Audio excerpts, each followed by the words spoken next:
Bref, et donc il nous reste le match le plus important, le match du soir, le match dont on veut parler un peu tactiquement, je pense tous les deux, c'est celui-ci. Les Knicks qui gagnent contre les Rockets 124-118. Un match avec néanmoins, je peux commencer avant de te lancer, par préciser que Alperen Sengun n'était pas là. Qui étaient les absents? Il y avait des gros absents. Bah, il n'y avait pas Jabari Smith, il n'y avait Ah pas oui, d'accord, OG. attends. J'étais dans la liste des joueurs inactifs, il y a marqué N'Fali Dante, je dis, c'est qui ces gens-là? Non, en fait, ils n'étaient pas inactifs, ils étaient en DNP, les mecs. Donc oui, pardon. Oui, Il n'y a pas Sengun, il n'y a pas Jabari Smith, il n'y a pas Van Vliet surtout. Voilà. Donc ça fait quand même oui, quelques starters en moins. Et d'ailleurs, je peux te lancer, mais c'est un peu ce qu'on a vu, c'est quelques limites de création de demi-terrain sans ces joueurs-là, quoi. oui, oui, c'est vrai.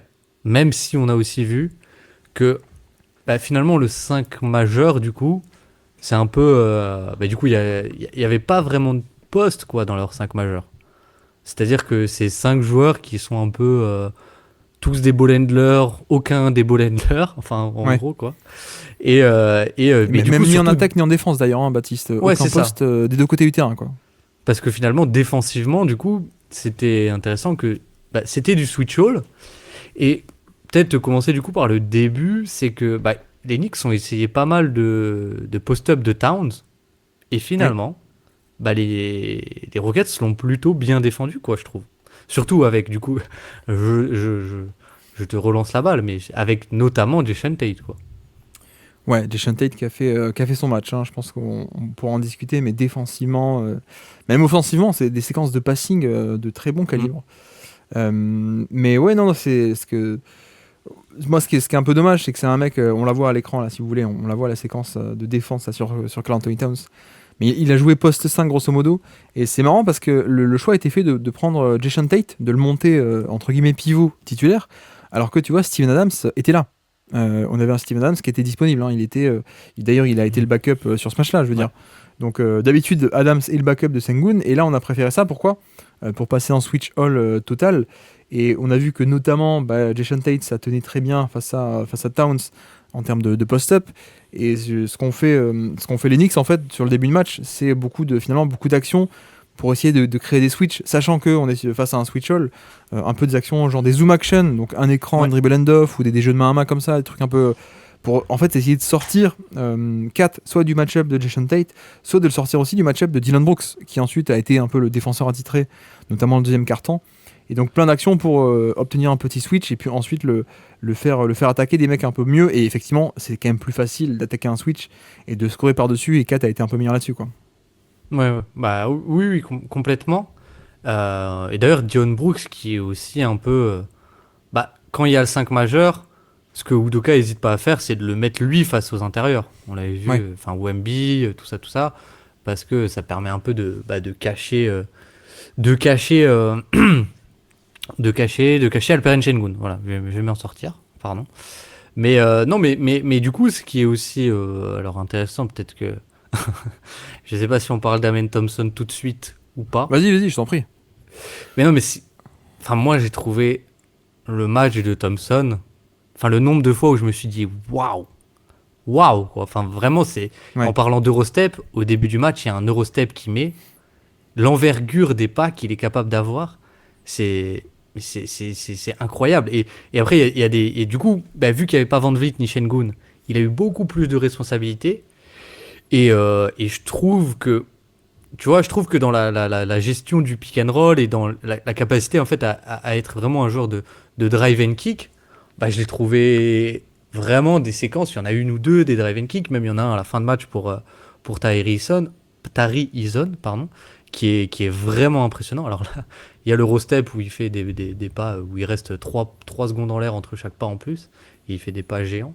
Ouais. Mais non, et un peu tactiquement, ce qui a un peu été surprenant, c'est que du coup, les Knicks, ce qu'ils ont fait, c'est que vu qu'il n'y avait pas trop de spacing du côté des Rockets, bah, ils ont pas mal blitzé au final au début du match. Ils ont pas mal blitzé et du coup, bah, on l'a un peu vu déjà, mais je trouve les Rockets et Jalen Green a été pas si mal pour libérer la balle un peu au connecteur et trouver un peu bah, du coup le décalage dans le lob, dans le dos, que ce soit une passe de lob pour Amen Thompson ou Cam Whitmore ou Tari Eason, quoi. Mais oui, mais Amen Thompson, ouais, il y a des, en fait, il y a des séquences de création vraiment que je trouve enfin moi, où vraiment j'ai été bluffé, notamment un peu sur son handle, quoi. Notamment sur son handle, qui est un peu la grosse question avec lui, c'est est-ce qu'il va réussir à avoir, on va dire, ce handle. Et parce que ce qui est fou avec lui, quand même, c'est que je sais pas si j'ai souvenir d'un athlète de cette qualité qui, en plus, a un peu, il a un peu tout, quoi. Souvent, c'est tu vois, des joueurs un peu qui sont en full vitesse, ils ont pas forcément la décélération. Et je trouve que Amen Thompson, il a une capacité de décélération qui est qui est incroyable. Enfin, bon, bref, Ouais. moi, j'ai eu beaucoup de séquences où je me suis dit, ah ouais, j'en demande encore plus, quoi. J'en demande encore plus. Parce que les autres matchs, je trouve qu'il y avait un côté où c'était vraiment tactiquement, quoi. C'était une carte de lui donner la balle en main. Et là, j'ai trouvé que c'était vraiment plus, vu qu'on n'a pas trop de créateurs, on va te les donner, quoi. Et voilà. Magnifique dribble in and out qui a laissé par terre Achiwa là, hop, en fin de carton pour aller chercher un dunk en plus avec la faute. Mais ouais, non, mais c'est donc match d'Amen Thompson. On espère tous qu'il devienne une star, mais c'est un peu ce qui est en train de se passer. Alors, pas star, mais la prise de responsabilité, surtout donc dans un match où il n'y avait pas Van Vliet, il y avait pas Sengun, donc 25 points, 11 passes pour Amen Thompson. Et ce qui est vachement intéressant aussi, c'est, je sais pas si tu l'as noté, c'est comment est-ce qu'il est utilisé. Et notamment, on en a parlé l'an dernier, notamment avec Zion, et les pick and roll de Zion. Quelle est la particularité des pick and roll de Zion? C'est ce qu'on peut appeler parfois ce qu'ils appellent des tight pick and roll, donc littéralement des pick and roll un peu étroits, un peu resserrés. Et parce qu'en fait, la hauteur des écrans pour Zion, elle est plus basse que la moyenne NBA, et même que la majorité des joueurs NBA, qui finalement, quand un écran est posé, il est posé très haut au niveau de la ligne à 3 points. Et c'est vrai que Zion a cette particularité de vu qu'il est puissant et qu'il n'a pas non plus un dribble fonctionnel en mode. Enfin, fonctionnel oui, mais pas aussi fluide et changement de direction dans des grands espaces qu'un vrai porteur de balle. Zion, on lui met des pick and roll qui sont proches du panier, quoi. Mince, j'ai appuyé sur le mauvais bouton. Et il y a un peu ce côté-là où, avec Amen Thompson, pas sur cette première action, mais il y a d'autres actions dans le match où en fait il fait des pick and roll, là encore très resserrés, ou plutôt, alors peut-être pas autant que Zion, hein, pas à ce point dans la raquette comme à l'époque Zion et Valanciunas, mais vu qu'il a pas de pull-up, je trouve ça hyper intéressant. Mais là tu vois, on en voit une. Ça en l'occurrence, on voit Steven Adams qui pose l'écran, il le pose à l'intérieur de la ligne à 3 points. Et vous allez dire c'est pas grand chose, et oui, c'est pas autant que Zion. Mais Baptiste, ça en NBA en 2025, on voit pas souvent, quoi. Les écrans d'habitude ils sont posés à 3 points. Alors je crois qu'on voit pas ma souris sur le chat malheureusement, sur le OBS, je ne sais pas pourquoi, mais ouais, d'habitude l'écran est posé plutôt au niveau au-delà de la ligne à 3 points. Et là on a ce truc de les écrans sont posés plus près, mais parce qu'en fait il y a ce côté de vu que t'as pas le pull-up, les mecs vont essayer de se tenir loin de toi, et donc les mecs vont se tenir plutôt assez bas. Et donc vu que les mecs vont être bas, autant poser l'écran bas. Et en plus, avec ce côté explosivité, vivacité, il y a Amen Thompson qui, en 2 pas, en 3 mètres, il peut faire la différence, quoi. Et c'est un peu l'idée, parce que de toute façon, t'as pas le pull-up, t'es pas défendu. Donc le défenseur va être bas, posons l'écran aussi assez bas, quoi, finalement. Ouais, complètement. Et c'est ça qui est fou, c'est qu'il a ce côté vraiment, je trouve, enfin moi, où je trouve très bon, c'est ce côté gestion du rythme, c'est où il va arriver parfois il va arriver au niveau de l'écran très lentement, et du coup, il y a un peu cette guerre du défenseur qui essaye de soit se placer en high, soit de rejeter l'écran, et d'un coup, il va avoir ce changement de rythme qui est enfin même pas assez, qui est extrêmement brusque, et c'est assez impressionnant, quoi. C'est assez impressionnant. Tu vois, là, par exemple, là, je fais un arrêt sur image, Adams pose l'écran au niveau de la ligne des lancers francs, carrément, pour se piquer dans le... Et un dribble, un flotteur, et voilà. Et pourquoi? Parce qu'en fait, regarde ce que fait Josh Hart, il passe sous l'écran, donc il essaie d'être le plus bas possible, et donc Adams, s'il pose, non, tu t'essaies de passer sous l'écran, moi je le pose assez bas l'écran. Et en effet, ça marche, quoi, ça marche. Ouais, parce que, et en plus, du coup, ça a aussi pour conséquence que, en passant sous l'écran, t'as quand même un temps de traverser l'écran, et du coup, vu que Amen Thompson est extrêmais rapide et qu'il est très proche du panier, t'as pas beaucoup de temps pour le traverser, alors que souvent quand les gens passent sous l'écran, c'est un peu je prends mon temps, et du coup je vais un peu prendre un raccourci et couvrir moins de distance, quoi. Et là du coup t'as oui, tu veux dire sur un pick and roll posé très loin du panier, tu passes sous l'écran et t'as le temps de revenir en position, justement, c'est tout l'intérêt. Mais si tu fais ça sur un espace plus resserré, t'as moins de marge d'erreur, quoi. Si tu passes sous l'écran, tant pis pour toi, t'as considéré une séparation, un décalage et t'as pas autant de temps derrière pour te rattraper, quoi. Donc ouais, non, mais c'est exactement. Exactement. Donc voilà, moi ça m'a un peu plu, moi, c'est ce côté, l'utilisation d'Amen Thompson, à mon avis, elle va être un peu celle-ci, quoi. C'est-à-dire pas forcément les fameux spread pick and roll, qui d'ailleurs un Ouais. terme qui avait un peu disparu, hein. C'est un truc qu'on disait il y a 7-8 ans, même 10 ans. Aujourd'hui, personne dit spread pick and roll, parce qu'en fait, tous les pick and roll de base sont spread. Tu vois, Oui. j'ai Bamzerito là qui me réclame le paint, si vous voulez. Allez, on fait revenir le paint. Mais non, mais en l'occurrence, les pick and roll avant, c'était avec le Utah Jazz. Hop, on refait le terrain si vous voulez. Voilà, comme ça, la ligne à 3 points. Les pick and roll, ça apparaît et ça se développe beaucoup, notamment années 90. Bon, ben, le pick and roll de Stockton Malone, on est ici, quoi. On est dans un sens ou dans l'autre. D'ailleurs, ça part comme ça, ou alors au contraire, hop, CTRL Z, ça part de l'autre côté, et Malone, il pose l'écran, il va s'installer au poste bas. Voilà, on est à l'intérieur. Et donc ensuite, année 2010, on commençait à avoir plus d'espace. On a dit, ça, c'est un spread pick and roll. L'écran, t'imagines, il est posé tout en haut, là, au-delà de la ligne à 3 points. Et un écran pour, voilà. Et donc les pick and roll, c'est devenu ça, un peu de facto, quoi. Et donc maintenant, on est obligé de...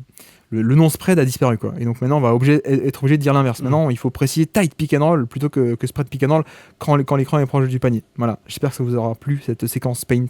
J'espère qu'à l'audio sera passé aussi, mais excuse-moi, je t'en prie, Baptiste, continue. Non, mais oui, mais même en plus, je trouve que la tendance, la tendance actuelle, c'est même plus des spread pick and roll, c'est limite des high pick and roll, quoi, où on va chercher toujours plus d'espace, quoi. C'est des juste, lignes médianes pick and roll, même, on peut dire. Ouais, voilà, c'est ça, exactement. Non, mais c'est vrai, c'est vrai. Quoi d'autre? Dis-moi, je t'en prie. Ben, du coup, moi, ce qui m'a un peu aussi marqué, bah, alors forcément, c'est Jalen Brunson qui a marqué des points. Mais c'est comment il a marqué ses points, et j'ai trouvé ça assez intéressant, vraiment. La fin de match, en fait, ce qui s'est passé, c'est que, en fait, on s'est dit, c'est un peu la réponse de ce qui s'est passé au début du match, on s'est dit, bah, ah oui, et d'ailleurs aussi, j'ai trouvé que, bizarrement, quand Deuce McBride est sur le terrain et que c'est pas Achua, il y a un meilleur spacing, il n'y a pas deux non-shooters avec Josh Hart et Achua, et il y a aussi une meilleure attaque. Il y a eu ça. Mais ce que j'ai trouvé aussi intéressant, c'est qu'on a ciblé finalement bah, le plus mauvais défenseur, qui est Jalen Green, avec Jalen Brunson. Et du coup, bah, il y a une ou deux isolations, un ou deux pick and roll où du coup c'est le joueur qui est défendu par Jalen Green. Donc je trouve que c'était pas bon. Pardon, je vais y arriver. C'était pas mal McBride qui était défendu par Jalen Green. Donc c'est McBride qui vient, Jalen Green se retrouve face à Brunson et Brunson l'attaque parce que juste il est plus, enfin il est comment dire, beaucoup plus bas et en termes il lui met notamment costaud, un drive aussi, à un moment, voilà, il est plus costaud, même à un moment il le post-up il le post-up sur une action et du coup bah les Rockets ce qu'ils se disent c'est bah on va le blitzer en fait. On va blitzer quand Jalen Green est appelé, et ben Jalen Green il va faire un blitz, c'est-à-dire qu'on va monter à 2 sur Brunson et ça va un peu le gêner. Et alors c'est vrai que ça l'a un peu gêné, c'est vrai, mais je trouve ça intéressant. Notamment, il y a un moment où il garde bien son... Alors, c'est un panier, je crois, de Michael Bridges, où il va bien garder, du coup, son dribble. Et il va servir, du coup, Michael Bridges. Et Michael Bridges a l'angle de passe parfait pour, du coup, le rollman qui est tout seul, puisqu'il y a deux défenseurs sur Brunson. Et Michael Bridges le sert pas, voit pas la passe. Et après, il joue l'ISO, il marque quand même, Michael Bridges. Mais du coup, il y a eu ça, il y a eu une short action. Puis après, il y a eu McBride qui flippe the screen, qui change l'angle de l'écran au dernier moment, et du coup bah, Brunson il se trouve une petite ligne de drive, et du coup Jalen Green en fait il attend l'écran à gauche en fait, et finalement l'écran il vient à droite, et du coup il est complètement hors de position, Ouais. et du coup ça ouvre une ligne de drive presque un temps instantané pardon, à notre ami Jalen Brunson. D'ailleurs, ce qui est assez fou, c'est qu'il y a Amen Thompson qui revient à une vitesse sur cette action, et il est pas si loin de le contrer, mais du coup j'ai bien aimé ça. Et puis après, ce qu'ils ont fait aussi, du coup, ils ont fait une short action, changer l'écran, puis après, en fait, bah, ce qui s'est passé, c'est que, pardon, Udoka, euh, sur le fameux panier de notre ami Brunson, en fait, ce qui se passe, c'est que Udoka, il dit, bah, je vais mettre Jalen Green dans le corner opposé. Dans le corner opposé pour qu'il soit le plus loin, et en fait, on va faire ce qu'ils font souvent les Rockets, c'est qu'ils pré-switch. Ils pré-switch, c'est-à-dire que si le joueur il vient du corner opposé, on a le temps d'échanger avec un autre joueur. Souvent c'est Van Vliet qui vient, et du coup, Jalen Green il se retrouve complètement protégé du pick and roll. tout simplement. Et en fait, ce qui se passe, c'est que du coup, les Knicks, ils appellent un écran l'un après l'autre pour vider complètement le côté. Ils installent Brunson sur le côté où il y a Jalen Green. Et il est face à Karl Anthony Towns en plus. Donc en plus, on se dit, double mismatch, ça va être trop bien. Et là, Brunson prend un tir. Et là, tu te dis, mais qu'est-ce qui se passe? Pourquoi il joue pas l'action? Et en fait, bah, il le met, donc tu dis rien. Mais je pense que l'action, c'était pas du tout ça, quoi. C'était pas du tout ça. C'est juste que là, ouais, on voit Michael qui fait, ah, viens, viens, Ouais, et on va Michael Bridges amener... dit viens dans le corner, amène Jalen Green dans l'action. Et Brunson finalement non, il dit non, je vais shooter par-dessus Tari Eason plutôt qu'aller chercher Jalen Green. Et en plus il le met quoi. Donc, ouais. Et il le tir met, ouais. clutch. Donc, c'est ça, exactement. Mais j'ai trouvé ça intéressant, en fait, la polyvalence des solutions qu'ils ont trouvées au Blitz, quoi, les Knicks, tout simplement. Même si, Ouais. enfin, la polyvalence, je sais pas si ça se dit. Mais voilà. Je me suis noté ça parce que je trouve ça assez rare qu'une équipe euh, change d'action en action ce qu'elle fait en attaque, quoi. Enfin, Ah, ouais, mais c'est aussi la spécialité des Rockets de changer la défense aussi. oui, On en a parlé là, je crois que c'était avec FD sur les matchs contre les Cavs. C'était pareil contre Boston. Ça on avait parlé avec Azad, je crois, sur une quotidienne. Il y a ce truc avec les Rockets parfois de soit money time, soit juste même l'intégralité du quatrième quart-temps, où d'un coup le play call est différent. Et d'un coup c'est, tu vois par exemple à ce match-là contre les Knicks, Adams, lui, on n'était pas en switch all quand le backup Steven Adams rentre, il reste en drop, un drop qui marche pas mal d'ailleurs parce que en fait le premier rideau est monstrueux, donc lui il reste, il reste en retrait, mais t'as un Tari Eason, t'as des mecs comme ça qui arrivent à rester accrochés à Brunson, donc c'est voilà ça marche. Mais pareil, au bout d'un moment, quand Brunson se met à être pas mal, deuxième mi-temps et quatrième quart-temps, allez, on commence à faire on va faire du edge, quoi, et de varier, même avec Adams, quoi, je veux dire. Pas oui. que avec les titulaires, quoi. Il y a ce côté d'ajustement, et paradoxalement, c'était marrant, on a eu la même chose de l'autre côté. On a eu la même chose de l'autre côté, je trouve, avec Jalen Green, qui, en fait, sur le début de match, s'en sortait plutôt pas mal face au drop, et qui, en tout cas, a pas mal attaqué 48 Towns. Towns qui, Ouais. on le répète chaque fois, mais Towns, pour l'instant, les Knicks, on joue pas trop avec les match-up défensifs, donc, a priori, Towns défend les pivots, et donc, on va l'attaquer directement, alors soit sur du pick and roll, là, comme on voit à l'écran, c'est-à-dire pick and roll plein centre, justement, le high pick and roll, hop, et Jalen Green qui va cibler, qui va attaquer 4 et il peut aller au panier parce que le drive n'est pas contenu. Je crois qu'après il y a une zoom action aussi, donc un jeu à 3 sur le côté, pareil pour aller cibler et impliquer 4. Et donc qu'est-ce qu'on a fait dès la fin du premier quart-temps, je crois, on est passé sur du edge, notamment avec, comment il s'appelle, là, Ariel Dombal, là, d'où il sort Ariel celui-ci, là. Porti. C'est pas Ariel Dombal, t'es sûr? Désolé, je suis désolé. Huck Ariel Porti. Porti, ouais. Qui lui, apparemment, est quand même beaucoup plus Mais mobile. Et lui, il a fait du edge. Il montait au niveau des écrans. Alors, tu peux te dire, bon, c'est une différence de profil. Quand Kat va revenir, il va refaire du drop. Et en fait, non. Quand Kat est ouais. revenu, et notamment en deuxième mi-temps, là, j'ai pris que les tirs marqués, mais on va prendre tous les tirs tentés. Finalement, il y a eu ce edge qui fait que Jalen Green sortait de l'écran et disait, ah mince, j'ai pas l'espace comme tout à l'heure, quoi. J'ai pas la ligne de drive comme tout à l'heure où je dois affronter un mec qui est plus bas. Non, là, on me rencontre, on vient à ma rencontre dès la sortie de l'écran. Et j'ai trouvé que l'ajustement était même très bon parce que, ok, il a pu parfois un peu libérer, comme tu disais tout à l'heure, mais ça a aussi quand même pas mal endigué l'attaque au final. Oui, parce qu'il n'y avait pas de spacing. Il n'y a pas un bon spacing. Exactement. Oui, ça on l'a pas dit, mais le manque de spacing des Rockets a tout empiré. Mais tu vois, il y a aussi des actions où je crois qu'il prend en fin de deuxième quart-temps, là, quand l'ajustement est fait, il prend 2 pull-ups à 3 points qui sont de pas très bonne qualité, mais parce qu'en fait, il déboule de son écran et ah mince, en fait, j'ai pas de l'espace, quoi. Il y a deux mecs qui me prennent à deux contre un, et puis je suis obligé du coup de reculer, et le pick and roll est fini. Bon, je prends l'isolation, pull-up à 3 points, quoi. Donc ouais, j'ai beaucoup aimé le edge, et je voulais en parler parce que justement, c'est la trade deadline jeudi. On sait que les Knicks cherchent un backup, mais je voulais te questionner sur finalement, est-ce que Ariel Dombal, ça peut pas. Non, mais... Ça peut pas le faire, quoi. Vu qu'il y a aussi Achua en mode pivot switch all, est-ce que entre Achua et Dombal, ça peut pas le faire? En fait, moi, je vais te dire ce que j'en pense en tant que fan des Knicks. Je vais te dire comment je l'ai ressenti. C'est qu'en fait, sur le début de saison, donc premier ou deuxième match, c'est Jericho Sims qui joue. Et Huck Porti, dès le troisième match... J'avais oublié Jericho Sims, pardon.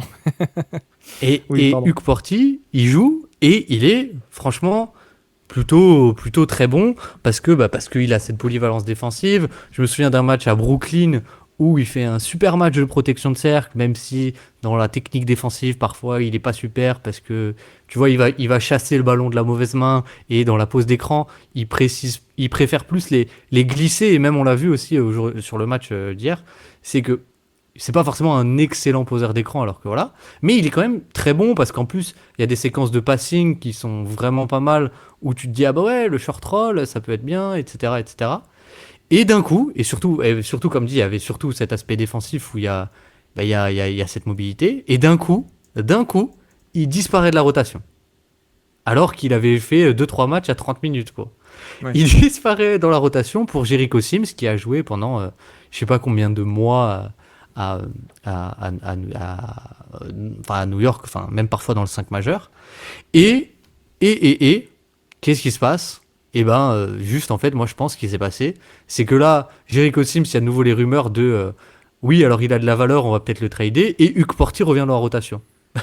Et moi, franchement, de ce que j'ai vu, alors je sais pas, mais j'ai l'impression que c'était un peu des consignes du front office, et tout ça pour dire que oui, sur le côté tactique, moi je trouve que entre lui et Achua, en fait, je sais pas si la différence entre lui et Mitchell Robinson, s'il vient avec tous les risques de blessure en plus, vaut d'investir les 14 millions sur Mitchell Robinson, parce que Mitchell Robinson a un contrat à 14 millions.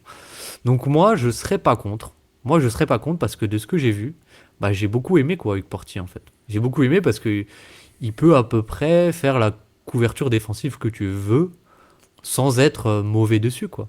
Bah, et surtout pour un backup pivot en playoff, ça va pas jouer beaucoup parce que ton pivot titulaire va jouer beaucoup, c'est un peu l'idée. Donc, et enfin, c'est pas cher quoi. 58e pick de cette draft là, 2024.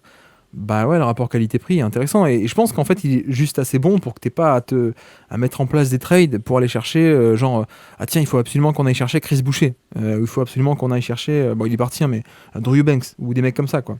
Je pense qu'il n'y a pas besoin quoi finalement entre Achua qui est un peu en mode switch all et qui est en fait en mode switch all mais c'est vrai que c'est en fait il est pas vraiment pivot backup quoi et c'est je pense qu'il est utilisé, et je suis sûr il est utilisé par Thibodeau un peu comme un ailier hein, grosso modo, j'exagère un peu, je grossis le trait mais il y a ce côté où il utilise comme un vrai allié défensif et ça fait aussi partie de son profil hein. Achua c'est un mec extrêmement athlétique, mobile, peut-être un des meilleurs athlètes de NBA actuellement mais qui est un peu petit. Donc ouais, tu peux l'utiliser en tant que défenseur poste 3, 4, 5, grosso modo, on peut dire comme ça. Mais ouais, ce côté où Ariel Dombal un peu comment tu dis pardon le vrai nom, on va dire le vrai nom quand même. Hugues Porty, c'est ça? Hugues Porty, ouais, alors que je connaissais pas et qui jouait en D2 allemande, si je dis pas de Ah bêtises. ouais, d'accord. Ah oui, donc il Mais a un c'est... parcours particulier alors. Oui, oui, oui, oui. Alors vraiment, je le connaissais pas du tout au moment de la draft. Et Bon bref, ouais, mais tu vois, c'est cool un d'avoir Allemand. un vrai backup pivot, quoi. Enfin, en tout cas, Oui, un vrai pivot.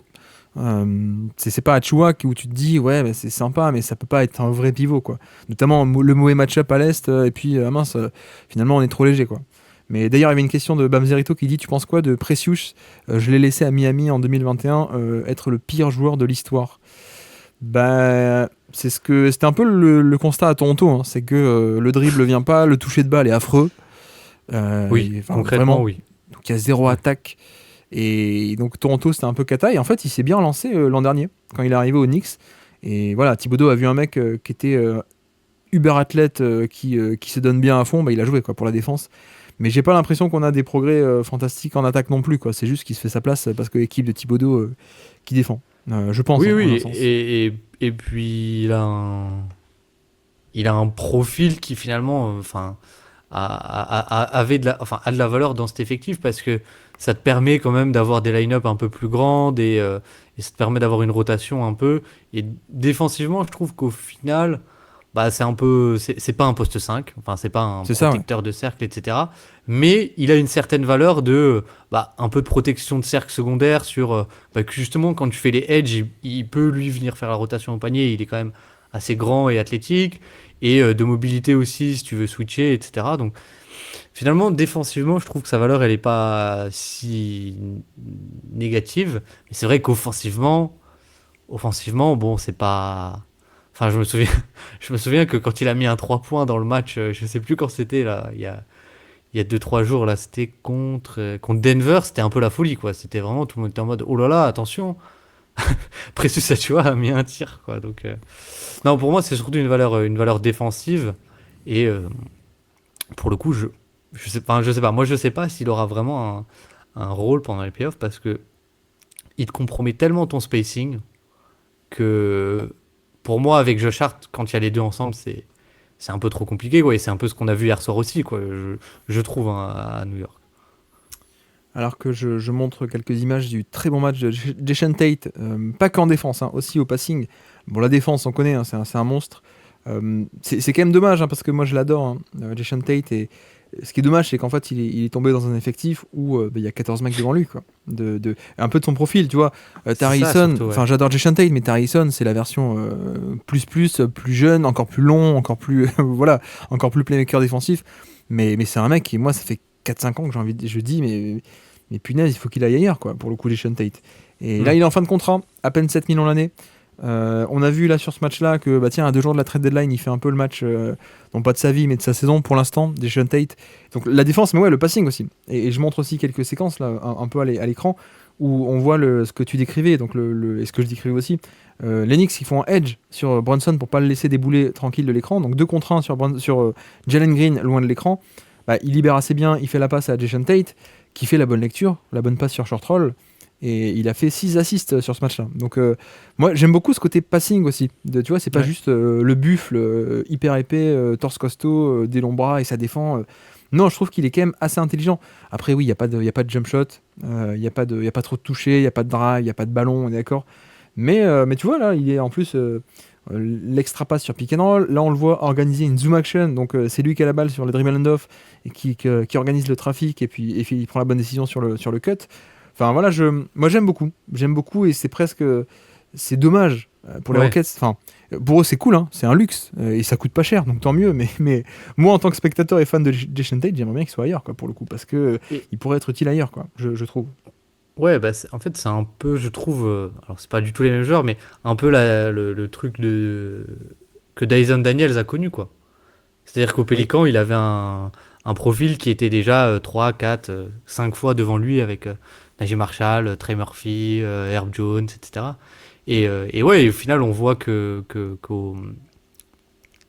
Hawks, pardon, je trouve, bah, aux Hawks, vu que c'est un profil beaucoup plus rare, il a beaucoup plus de valeur. Après, Dyson Daniels, c'est beaucoup plus jeune, etc. Mais ouais, je suis d'accord. Et c'est marrant parce que moi, il me fait. Alors, si t'aimes Jason Tate, alors j'ai pas, malheureusement, pas pu voir autant de NCAA que je voulais, mais il y a un prospect qui était déjà là l'an dernier et Ah, qui me fait beaucoup penser à Jason Tate qui s'appelle Colin Murray Boyles. Alors, je sais que je vais pas me faire que des amis parce que les gens le comparent plutôt à Draymond Green et l'annonce top 3, top 4, top 5.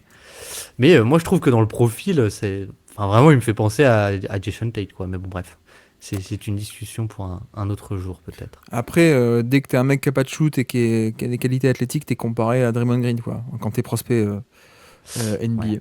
Le Basket Lab, épisode 5, All-Star Team 2021.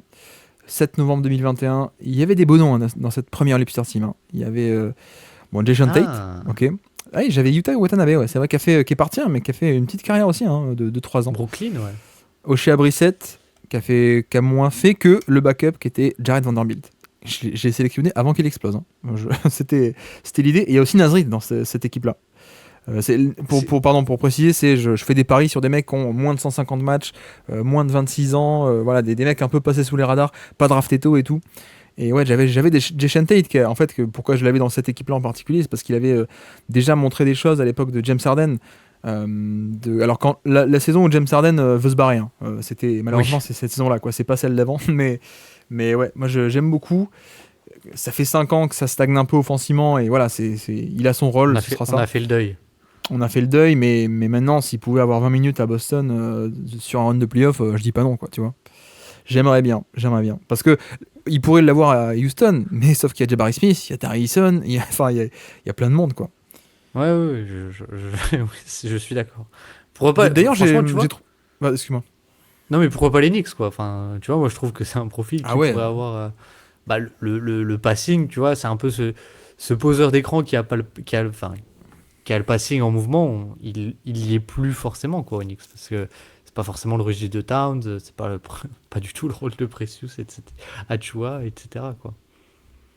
Qu'est-ce que j'allais dire? Oui, j'ai trouvé Udoka assez sévère quand il disait même nos bons défenseurs se sont fait cuisiner aujourd'hui. Pour le coup, c'est un peu sévère. Alors, j'avais pas les stats. Mince, j'avais l'onglet sur les stats. Oui. Franchement, c'est pas horrible, hein. En fait, pour moi, la physionomie du match, c'est Houston qui est en contrôle parce qu'ils sont quand même pas mal offensivement la première mi-temps. Et ils s'en sortent pas mal en bricolant à droite à gauche, hein, Amen Thompson, Jalen Green, etc. Le short roll de Jason Tate. Ça bricole pas mal et ça cale un peu en deuxième mi-temps. Mais de manière un peu normale, hein, un peu logique que bah, finalement, tu as des possessions où il n'y a pas de spacing. Les Knicks défendent très bien. Ça manque d'options, de vraies créations à Houston. Donc ça a un peu calé, mais je pense qu'ils perdent le match aussi parce qu'ils arrêtent de mettre des points à un taux aussi rapide, aussi grand qu'en première mi-temps. Mais je trouve Udoka un peu sévère pour le coup parce que tu vois, je trouve que le match défensif pour le coup était pas mal quoi, de la part des Oui, de la part oui. des Bah Rockets. après, je pense qu'il fait un peu référence au post-up de Jalen Brunson. Parce que Jalen Brunson, à un moment, sur son dernier carton, bah, vu qu'il se fait blitzer, qu'est-ce qu'il fait? Bah, il demande pas d'écran, en fait. Il demande pas d'écran et il vient jouer un post-up directement sur Amen Thompson et il l'enroule bien, enfin, il s'enroule bien autour d'Amen Thompson pour aller trouver le lay-up. Mais oui, je suis d'accord. Juste pour dire, hein, manque de spacing et manque de création. Qui est-ce qu'on a sorti de sa boîte? C'est Rich Shepard, mais malheureusement pas tant que ça. Parce que 5 minutes, mais il a lui, loupé 2 tirs et voilà. lui Et est je suis pas un peu sorti, déçu hein. parce que c'est un match comme ça où il aurait dû jouer plus, quoi. Tu vois, il n'y avait pas trop d'enjeux, tu sais qu'a priori tu pars pas trop favori, ça manque Ouais. vraiment de création, ça manque vraiment de spacing. Ah, tu peux le tester, tu peux le lancer plus que ça, quoi, pour le coup. Là, je suis un peu déçu de Udoka et des Rockets, en fait, que Rich Shepard Ouais. sur un match comme ça joue pas plus, en vrai. Ouais, bah oui, après, c'est sûr. C'est sûr que moi, je suis déçu aussi. Mais en fait, ce que je trouve très bizarre, c'est que, en fait, j'ai l'impression que si Rich Shepard met pas son premier tir, il va sortir, quoi. Ouais. En gros, quoi. Et il n'a pas vraiment d'action non plus pour lui. Après, je pense que il a été drafté quoi? En troisième, mais c'est un faux troisième, hein. Moi, je l'aimais bien quand j'étais venu l'année dernière, enfin, faire la présentation de son profil, je crois que j'avais dit, ouais, bon, il va être top 10, il va être top 10, etc. Venez s'est retrouvé troisième, mais même si c'est pas enfin, je pense que c'est surtout défensivement que ça coince un peu parce que Ouais. bah, il est très petit et sur du switch all, bah, il se fait cibler à chaque fois. Mais oui, je suis quand même très surpris que un shooter comme ça, tu le laisses pas essayer de prendre un peu de rythme, quoi. Oui. Parce que enfin, c'est un peu comme ça que ça marche, un shooter, quoi. Faut bien lui laisser des cartouches, en théorie, quoi. Mais bon. Ouais. Juste pour dire aussi, très bon match hein, de Cam Whitmore, qui d'ailleurs, je crois que va peut-être falloir arrêter de dire qu'il est catastrophique en défense off-ball, voire même arrêter de dire qu'il est mauvais en défense off-ball. Je le trouve pas mal. Hein. Alors, ça va pas être Marcus Smart ou des mecs comme ça, mais ou Alex Caruso ou Tarison, mais franchement, tu vois, Cam Whitmore, propre, tu vois, et ça me va en fait, hein, ça Ouais. me va. Juste, il y a plus d'erreurs un peu de l'an dernier, quoi. Il y a plus les erreurs de je fais pas la rotation du tout, je comprends pas ce qui se passe. Et ça, c'est aussi un truc, je pense qu'il faut donner le crédit à Udoka, parce que là, il gagne cette année les Rockets, mais déjà l'an dernier, on l'a vu, hein, mais les progrès que fait Cam Whitmore, et l'an dernier, ceux de Jabari Smith, qui est passé entre rookie et sophomore, il était devenu l'an dernier un mec qui était monstrueux sur les switches, notamment, et tu dis, ah ouais, ok, bienvenue chez Jabari Smith, quoi. Et pareil, Jalen Green. Jalen Green, les progrès défensifs aussi sont quand même assez conséquents par rapport aux joueurs qu'on avait il y a 2 ans. Donc ouais, ça me fait plaisir de voir que Cam Whitmore se met à la page et que voilà, je sais que moi j'ai été sévère avec lui parce qu'à mon avis il méritait qu'on le soit sur sa défense et le QI basket, etc. Je pense que il y aura jamais le développement du passing et que ça reste un mec qui va être de type scoreur. Mais ouais, j'ai beaucoup aimé son match défensif. Ça fait quand même 2-3 matchs aussi où je me fais la réflexion de ah tiens, il fait la rotation, ah tiens, il est pas en retard, ah tiens, ouais, c'est pas mal. Donc voilà. Essayons de rétablir des vérités, ou en tout cas plutôt de dire voilà, quand il pleut, et quand il fait beau, on dit qu'il fait beau. Donc, donc voilà pour Cam Whitmore. Je pense qu'il fallait le souligner, à mon avis. Et puis, autre truc, je ne sais plus. Si oui, non, les Knicks, je voulais aussi, j'ai essayé de dérouler quelques séquences là, mais l'utilisation de Towns, qui est aussi hyper intéressante de la part des Knicks, Bon, pas tant que ça en termes de post-up, on a déjà dit, hein, on cherche à avoir un switch pour attaquer le switch en post-bas, blablabla. Mais non, sur le côté, où est-ce qu'on le met sur le terrain et comment on l'utilise, en fait, il est tout le temps littéralement au centre du terrain.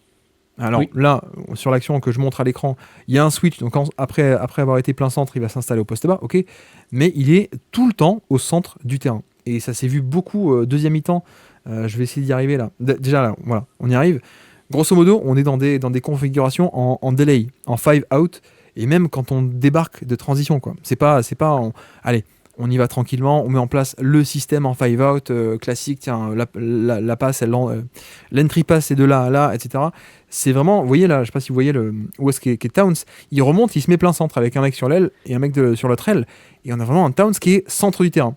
Et là, en l'occurrence, il prend le 3 points. Je crois que sur. Et il aime bien les prendre comme ça, en fait, quand la défense n'est pas replacée, quoi. Et lui, il arrive ça, un ouais. peu en décalage En trailer, ouais. En trailer, ouais. En trailer Et de je crois tout que le reste, l'action ouais. d'après, comme il prend le 3 points, ou alors c'est l'action d'avant, mais il y a une action juste avant où il attaque le panier parce que le mec est un peu haut sur lui. L'action d'après, le mec est un peu bas, donc il prend le 3 points. Mais pareil, ouais, donc c'est une belle séquence, alors j'arrive pas à le trouver. C'est deuxième mi-temps, donc c'est où, ça doit être là. À chaque fois, regardez, il est plein centre du terrain, quoi. Toujours, c'est quand on remonte, quand on revient de transition, quand on va attaquer, mettre en place l'attaque, l'accent a été mis sur ce match-là, notamment de toi, t'es plein centre. Là, voilà, là on le voit. La balle est remontée par Landry Shamet, non pas Landry Shamet, je confonds. Par Michael Bridges, pardon. Michael Bridges remonte la balle côté gauche. Il y a un mec qui va se placer côté droit et Towns qui se place plein centre du terrain. Et c'est pas du hasard, hein. Donc là, vous voyez qu'il est plein centre, 5 out, il va attaquer dans l'espace. Je crois que c'est ça, non. Il prend le pull-up face à Steven Adams. Il y a des fois où il va l'attaquer sur drive.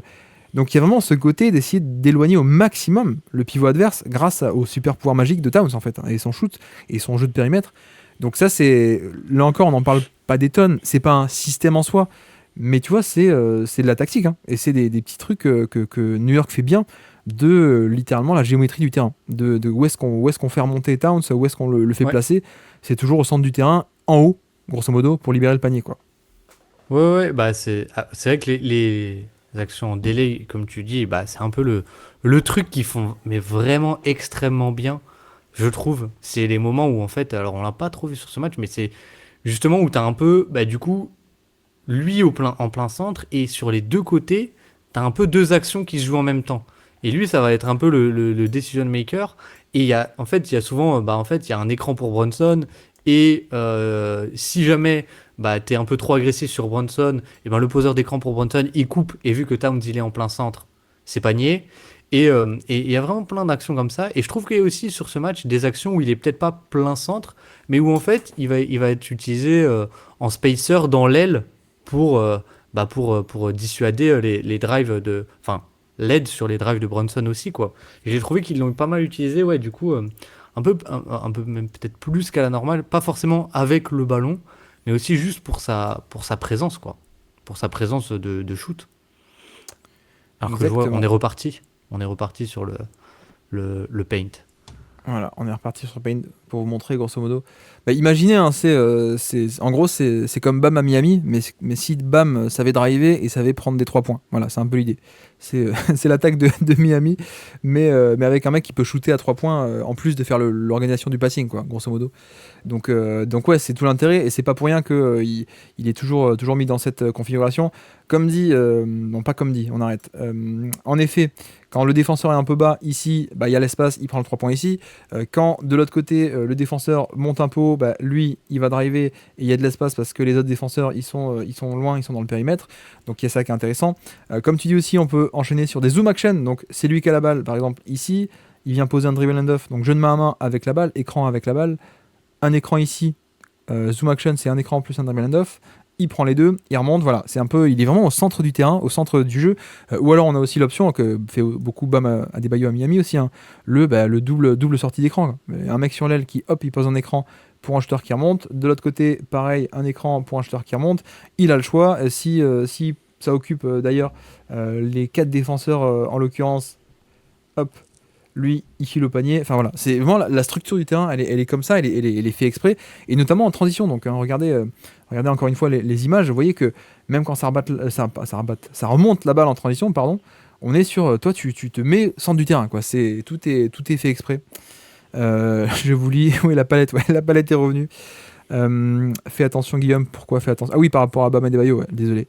La même palette tactique de JJ Redick dans le podcast avec LeBron. Tu veux coach quelle équipe, Guillaume? Ouais, c'est vrai. C'est vrai qu'ils avaient une palette tactique qui était d'ailleurs pas très bien faite, hein, je trouve, dans ce podcast. Mais bon. Bref, je pense qu'on a dit pas mal de choses sur ce match. Des Rockets qui ont été vaillants, malgré les absences. On peut peut-être le formuler comme ça. Et une équipe d'Enix qui continue d'être très en forme, hein, pour le coup. Donc Ouais. ça m'intrigue. Ça m'intrigue cette équipe d'Enix qui, je pense, n'est pas chapeau 1 à l'Est cette année, mais à suivre, parce qu'ils sont peut-être chapeau 1,5 ou chapeau 2, quoi. Ils sont peut-être pas très loin. Donc je serais curieux de voir ça. Un petit trade, ou enfin, je sais pas, mais ouais. Tu vois, selon ce qu'ils arrivent à trader, enfin, à avoir contre Mitchell Robinson s'ils le trade vraiment, je pense que ça peut devenir un truc un peu intéressant, quoi.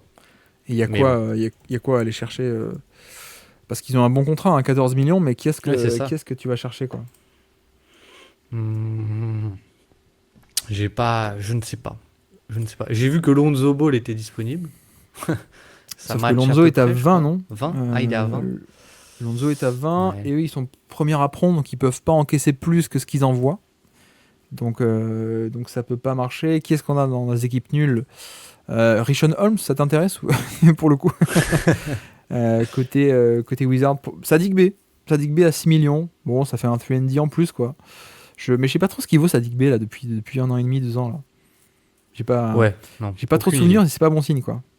Ouais. J'ai juste le souvenir que c'était un peu une vanne quand il était à Atlanta, quoi. Enfin, une mauvaise vanne, quoi, malheureusement. Tu vois, je t'aurais dit Caleb Martin, ça aurait été génial, mais sauf qu'il est parti. Donc c'est plus possible. Cody Ouais. Martin, mais c'est pas le même niveau. Grant Williams, 13 millions. Est-ce que ça passe contre les 4? Mais après, il est blessé, non? Blessé pour toute la saison ou pour combien encore, Grant Williams? Je ne sais plus. Les Raptors.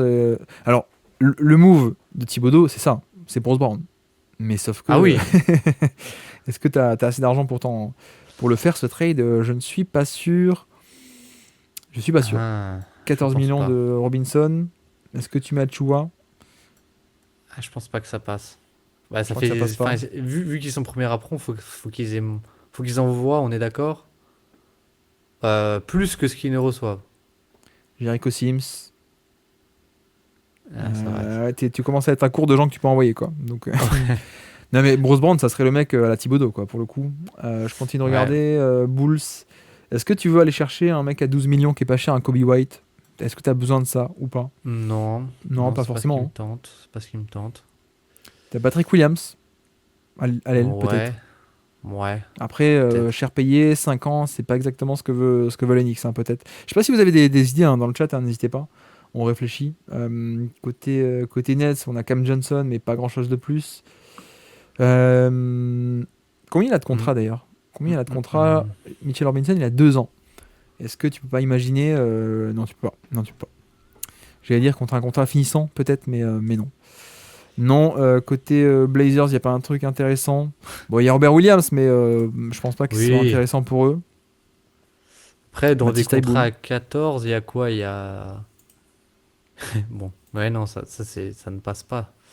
Enfin, ça passerait, mais tu vois, un Herb Jones, jamais, jamais. J'imagine que il est pas sur la liste des joueurs Non. disponibles, quoi.